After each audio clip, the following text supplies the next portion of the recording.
Welcome back to another new video in SD bio life with life science. দেখো, SLST এবং WBSSC group C group D নিয়ে বিশেষ করে form বাতিল হওয়া নিয়ে বিভিন্ন জনের বিভিন্ন কোয়ারিজ বা প্রশ্নগুলো রয়েছে। তাদের মধ্যে বেশ কয়েকটা গুরুত্বপূর্ণ প্রশ্ন, যে প্রশ্নগুলো আজকে সেই প্রশ্নের উত্তর খোঁজার চেষ্টা করব। যেমন প্রভিশনাল সার্টিফিকেটের ভ্যালিডিটি কতদিন, সেই নিয়ে অনেকে জিজ্ঞেস করেছে, এবং EWS সার্টিফিকেট কাদের ক্ষেত্রে লাগবে না, বা EWS সার্টিফিকেট নিয়ে যে সমস্যা রয়েছে SSC group C group D এবং একাদশ দ্বাদশ নবম দশমের নিয়ে, সেই নিয়ে যে সমস্যার সমাধান কি রয়েছে, এবং NCT অ্যাপ্রুভ যে বিএডের জন্য যে সার্টিফিকেট লাগে, সেই সার্টিফিকেট আমি যে সালে পাস করেছি সেই সালের লাগবে না যে কোনো একটা সালের অ্যাপ্রুভাল হলে হবে, এই সমস্ত প্রশ্ন। এবং ভ্যাকেন্সি দেখে অনেকেই রিজিয়নটা চেঞ্জ করেছে, বিশেষ করে WBSSC group C group D অ্যাপ্লিকেশনের সময় নিজের ডমিসাইল রিজিয়নে বা ডমিসাইল ডিস্ট্রিক্টে অ্যাপ্লাই না করে অন্য রিজিয়নে বা অন্য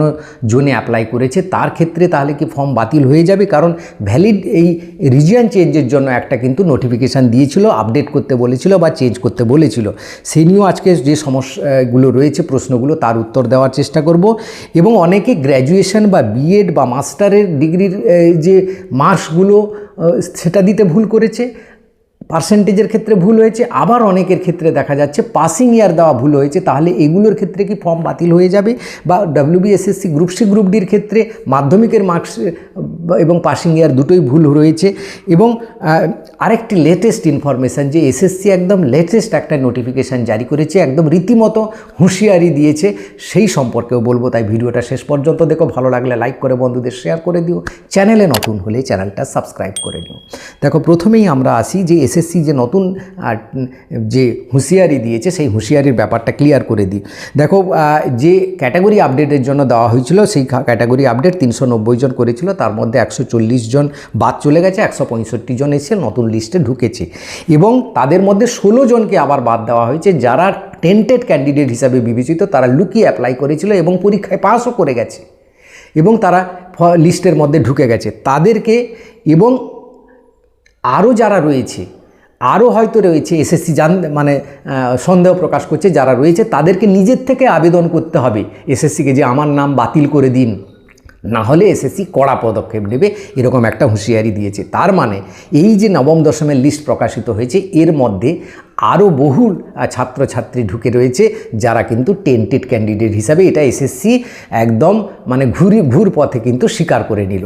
এবং এটা স্বীকার করে নেওয়ার আরও একটা বড় কারণ আছে, কারণ এই নিয়ে একটা মামলাও চলছে। ফিরদৌস শামীমের কাছে বহুজন নাম রোল নাম্বার দিয়ে কিন্তু জানিয়েছে, কমপ্লেন করেছে, তার একটা আইনি প্রসেস চলছে। সেখানে ফিরদৌস শামীম বাবু বলেছিলেন যে 1000-এরও বেশি জন রয়েছে নাকি এই নবম দশমের লিস্টের মধ্যে, ইন্টারভিউ লিস্টের মধ্যে, তারা যারা টেন্টেড হিসাবে।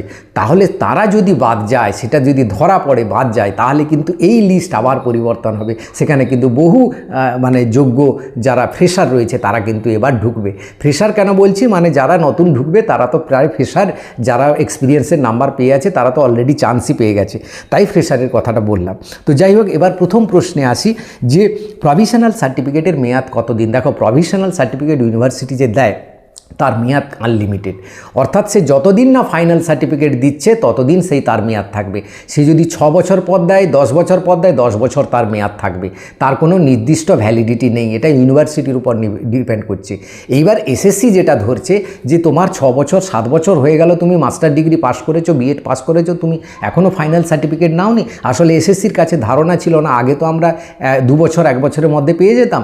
SSCর কাছেও ধারণা ছিল যে এত পরে এখন ইউনিভার্সিটিগুলো দেয়। এবং ইদানিং গতকাল তো একটা ছবি ফেসবুকে দেখছিলাম, একটা মানি রিসিট ঘুরে বেড়াচ্ছে, একটা দৈনিক সংবাদপত্রেও প্রকাশ হয়েছে যে টাকা নেওয়া হচ্ছে ফাইনাল সার্টিফিকেট এবং প্রভিশনাল সার্টিফিকেটের জন্য। তো এরকম এটা একটা ব্যবসা। এই কথা যদি আবার যায় উপর লেভেলে, তাহলে কিন্তু আবার কড়া পদক্ষেপ নেবে ইউনিভার্সিটি রান এগেনস্টে, সে বিষয়ে কোনো সন্দেহ নেই। এবার আসি EWS সার্টিফিকেট কাদের লাগবে না। অনেকের প্রশ্ন করেছো। দেখো, যারা জেনারেল কাট অফ অতিক্রম করে জেনারেল ক্যাটাগরিতে ঢুকে গেছো, অথচ EWSও রয়েছে, EWSও আছে, জেনারেল ক্যাটাগরিতেও রয়েছে কম্বাইন্ড মেরিট লিস্টে, তাদের ক্ষেত্রে EWS সার্টিফিকেট আর লাগবে না, কারণ তোমরা অলরেডি জেনারেল কাট অফ অতিক্রম করে গেছো। কিন্তু যারা জেনারেল কাট অফ অতিক্রম করতে পারোনি, EWSের মধ্যে নাম রয়েছে, তাদের ক্ষেত্রে EWS সার্টিফিকেট কিন্তু মাস্ট।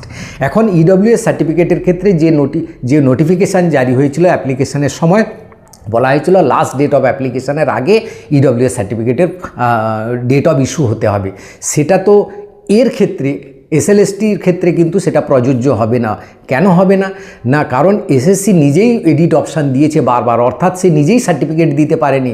এই সার্টিফিকেট চেঞ্জ হয়েছে।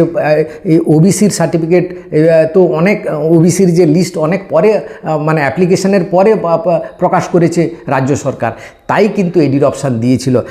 তাই কিন্তু আবার সেটাকে পরবর্তীকালে এই নিয়ে কোর্ট কেস হয় এবং এডিট অপশান দিয়ে আবার 140 জন ঢুকে পড়ে। তাই ইডব্লিউএসের এই সমস্যা মনে হয় খুব একটা ঘোরালো হবে বলে আমার মনে হয় না। তবে যাই হোক, এটা এসএসসি কি করে সেটা দেখার আছে। একাদশ দ্বাদশের ক্ষেত্রে কিন্তু সমস্যার সৃষ্টি হয়েছিল। গ্রুপ সি গ্রুপ ডিতে নিজের ডমিসাইলে বা নিজের রাজ্যে নিজের রিজিয়নে অ্যাপ্লাই না করে অন্য রিজিয়নে অ্যাপ্লাই করেছো, কারণ তোমরা সেখানে ভ্যাকেন্সি বেশি দেখেছো, অ্যাপ্লাই করেছো, খুব ভালো করেছো, এতে কোনো অসুবিধা হবে না। কিন্তু তুমি যদি দুটো রিজিয়ন দু জায়গায় অ্যাপ্লাই করে দিয়েছো বা গ্রুপ সি বা গ্রুপ ডিতে একটাতে, তাহলে কিন্তু তোমার সেটা ক্যান্সেল হয়ে যাবে। তো এইটা কিন্তু যেন না হয়, নাহলে তুমি তোমার রিজিয়ন ছেড়ে অন্য যে কোনো রিজিয়নে অ্যাপ্লাই করতে পারো, সেদিকে কোনো বাধ্যবাধকতা নেই, কিন্তু যে কোনো একটা রিজিয়নে তোমাকে অ্যাপ্লাই করতে হবে।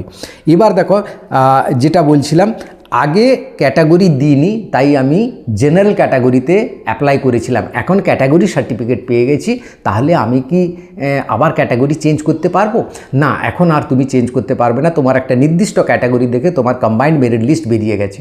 এবার তাতেও তোমার যদি সন্দেহ থাকে বা এইসব সমস্যাগুলো যদি সমাধান পেতে চাও, সরাসরি এসএসসি অফিসে যাও, এসএসসিকে একটা মেল করো এবং এসএসসি অফিসে হাজির হয়ে যাও, সেখানে কথা বলো, যদি সমাধান হতে পারে। কিন্তু আমার মনে হয় এটা আর সমাধান হবে না। এবার আসি গ্র্যাজুয়েশন, মাস্টার, বিএড ইত্যাদিগুলোতে আমি কোথাও একটা নাম্বার দেওয়া ভুল করেছি, তাহলে কি আমার ক্যান্সেল হবে? দেখো, যদি নাম্বারটা দেওয়া বেশ বড় মিস্টেক হয়ে থাকে, মানে ধরো তুমি যে নাম্বারটা দিয়েছো সেই নিয়ে তোমার একাডেমিক স্কোর হয়েছে 10, মানে সেখানে তোমার যে নাম্বারটা তুমি পেয়েছো 59.4, তাহলে তুমি কিন্তু 10 পাবে না, সেখানে তুমি পাবে 8। তাহলে তুমি 10 দিয়ে সেখানে কাট অফে ঢুকে গেছো। এবার সেটা যদি 8 হয়ে যায়, এসএসসি তো সেটা ভেরিফিকেশানের সময় 8 ধরবে, 8 ধরে, তাহলে তোমার কিন্তু কাট অফ কমে নিচে নেমে আসবে, অর্থাৎ তুমি আর লিস্টে নাও থাকতে পারো, তাহলে ফর্ম বাতিল হবে, না হলে কিন্তু ফর্ম বাতিল হবে না। এবার এই যে পয়েন্টের হিসেবটা, এটা কিন্তু রাউন্ড ফিগারে ধরবে বলে এসএসসি জানিয়ে দিয়েছিল যে 59.5 মানে 59-এ ধরা হবে, 60 ধরা হবে না। তাই এরকম পরিবর্তন যাদের হবে, যাদের কোনো পরিবর্তন হচ্ছে না, হয়তো 62 পেয়েছো, দেওয়া হয়ে গেছে তোমার 63 বা 64, তাতে কোনো অসুবিধা হবে না, কারণ সেই 1-2% নাম্বারে তোমার কিন্তু স্কোর চেঞ্জ হচ্ছে না। কিন্তু যদি স্কোর চেঞ্জ হয়ে যায় তোমার ভুলের জন্য, তাহলে কিন্তু তোমার বাদ হয়ে যাবে বা তুমি নিচের ক্যাটাগরিতে নেমে আসবে, অর্থাৎ কাট অফের নিয়ে প্রশ্ন আসবে, তখন কাট অফে অতিক্রম না করতে পারলে লিস্ট থেকে তুমি আউট হয়ে যাবে। এটা আশা করি বোঝাতে পারলাম। এবার দেখো, আমি সাল দেওয়া ভুল করেছি, কোনো একটা পাসিং ইয়ার, সে মাধ্যমিক, উচ্চ মাধ্যমিক, বিএড বা যে কোনো পাসিং ইয়ার হোক, দেওয়া ভুল করেছি, তাহলে কি আমার অসুবিধা হবে? পাসিং ইয়ারগুলোতে সাধারণত কোনো কিছু সমস্যা হয় না।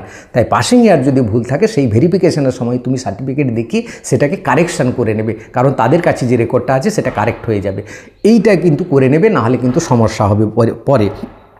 এবার আসি, এসএলএস কি তাহলে আরও নাম বাদ যেতে পারে? হ্যাঁ, আরও নাম বাদ যেতে পারে, এ নিয়েও কোনো সন্দেহ নেই, কারণ আরও মানে এইসব ব্যাপার নিয়ে তো অনেকের ভুল থাকবেই, সেগুলো বাদ যাবে, যেমন একাদশ দ্বাদশে বাদ গেছিলো। কিন্তু টেন্টেড ক্যান্ডিডেট যদি থাকে, তাহলে কিন্তু বড় অঙ্কের, যেটা ফিরদৌস শামীম বাবুরা বলছেন, তাহলে কিন্তু লিস্টের বড় পরিবর্তন হবে এবং সেকেন্ড লিস্ট অবশ্যই হবে।